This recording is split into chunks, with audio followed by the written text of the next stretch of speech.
This is a special episode, friends.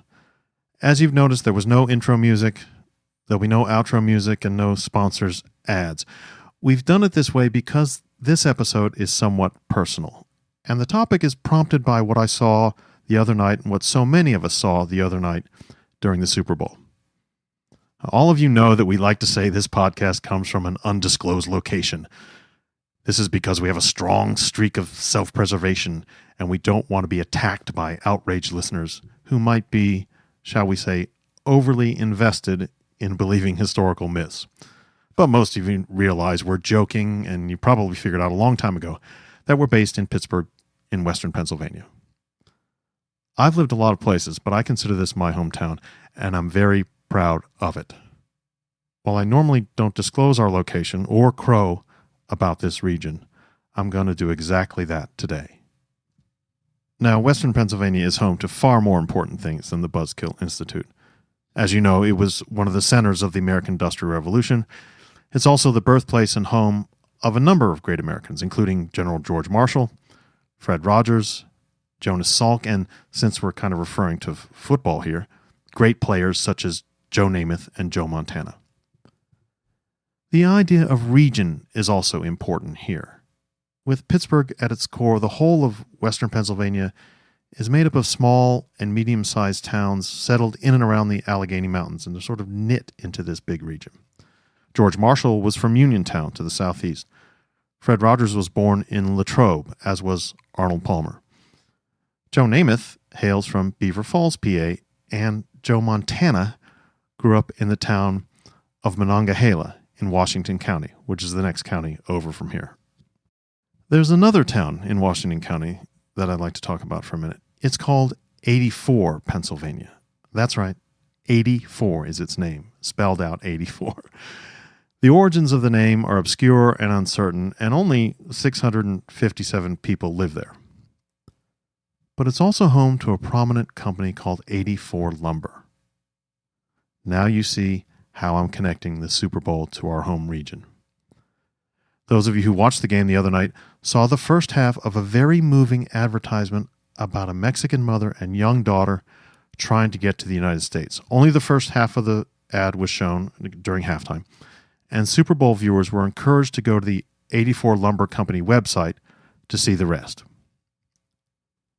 The video is nearly 6 minutes long, but almost every second is packed with meaning. There are 3 heroes in the story it tells. The first is the mother from Mexico who sacrifices almost everything on a journey to take her daughter to the United States. The second is the daughter who, unbeknownst to her mother, is weaving a small American flag from bits of string and yarn that she finds along the way. And while their journey is being chronicled, a parallel story in the video shows an American contractor and his team working on a large outdoor project in the southwest United States. A very large outdoor project. You getting my drift? The mother and daughter struggle over many days to make the journey to the United States. All the while, the contractor keeps working on the project, and we get occasional glimpses of him looking up at his work with satisfaction. Eventually, the mother and daughter reach the border, but they're confronted by a massive wall stretching all the way to the horizon. The mother is crestfallen, and the daughter tries to cheer her up by showing her the small American flag she's pieced together. It's very touching. But it's then that we learn that the contractor is the third hero of the story. A ray of fading evening sunlight coming through the wall from the American side falls on the faces of the mother and daughter. It also reveals to us what the contractor had been doing all this time. He'd been building a door, a massive doorway in the wall that allows the mother and daughter to cross through to the United States. And the final scene shows the contractor driving home, contemplating what he's built and what he hopes it means.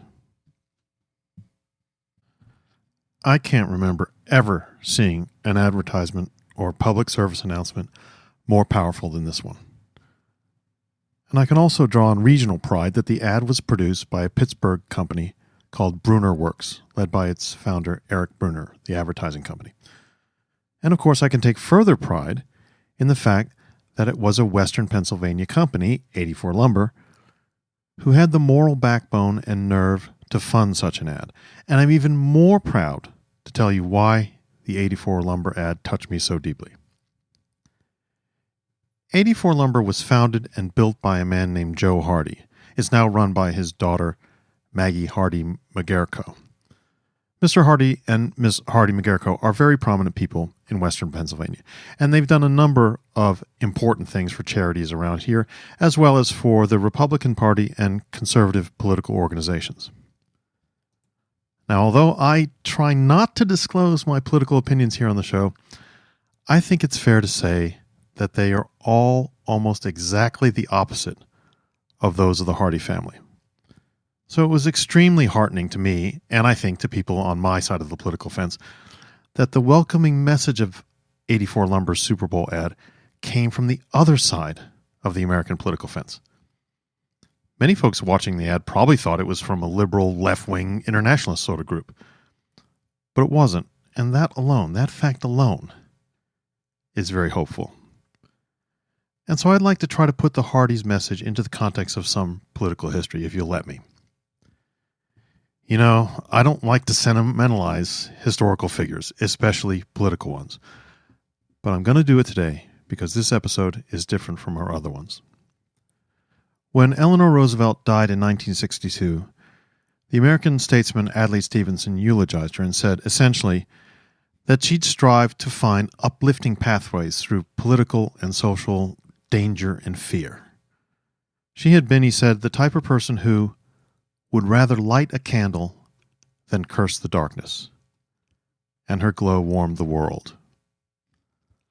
Now, experts on quotations and aphorisms say that the light a candle rather than curse the darkness idea is an ancient one, and probably originates in China.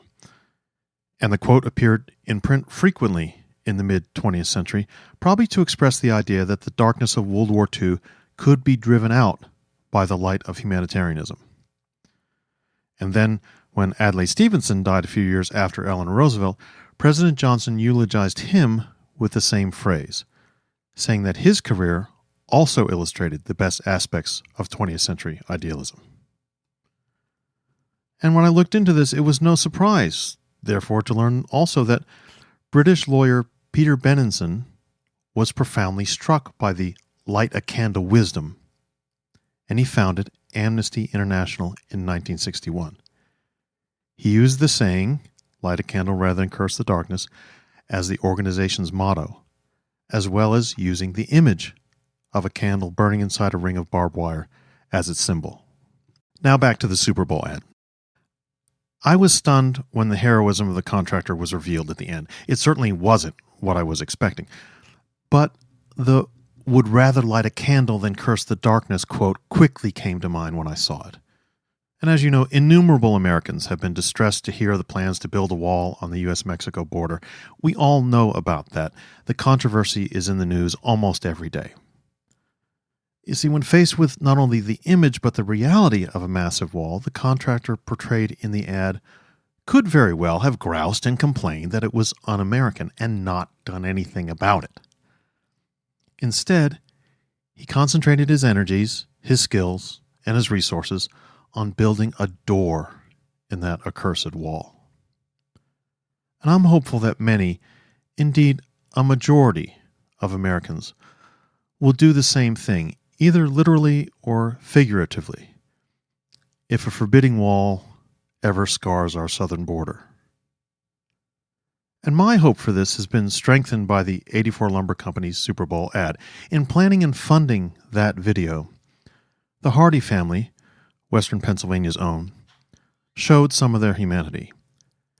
And it seems they wanted to convey that message to the rest of the country. That's why they put it in a Super Bowl ad. If nothing else, by putting their name and their reputation on that advertisement, that lumber company told us that if walls of intolerance are going to be built in America, they are going to respond by building doors. Let's hope they don't have to.